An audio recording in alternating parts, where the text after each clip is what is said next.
Hello എല്ലാവരും സുഖമായിട്ട് സേഫായിട്ട് ഇരിക്കുന്നതെന്ന് വിശ്വസിക്കുന്നു. ഞാനിവിടെ സുഖമായിട്ടിരിക്കുന്നു.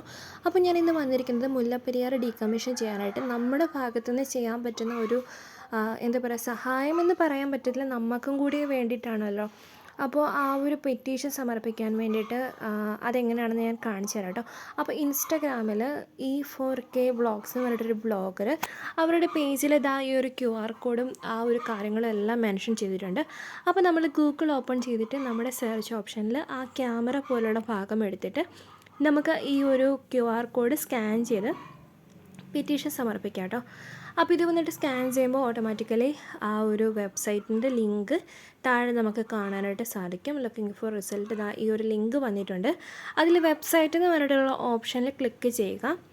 അപ്പോൾ നമ്മളിതാ ഈ ഒരു പേജിലേക്കാണ് കേട്ടോ പോകുന്നത്. അപ്പോൾ എത്ര പേര് സൈൻ ചെയ്തിട്ടുണ്ട്, എത്ര പേര് ഇന്ന് സൈൻ ചെയ്തു എന്നുള്ള ഡീറ്റെയിൽസ് എല്ലാം നിങ്ങൾക്ക് കാണുവാനായിട്ട് സാധിക്കും. അതിൽ സൈൻ ദിസ് പെറ്റീഷൻ ആഡ് ചെയ്യുക. അതിൽ നമ്മൾ വന്നിട്ട് നമ്മുടെ first name, last name, email address, അതേപോലെ തന്നെ നമ്മുടെ ഡിസ്ട്രിക്റ്റ്, അതേപോലെ തന്നെ പിൻകോഡ്, ഇത്രയും നമ്മൾ മെൻഷൻ ചെയ്യാൻ മതിയാകും.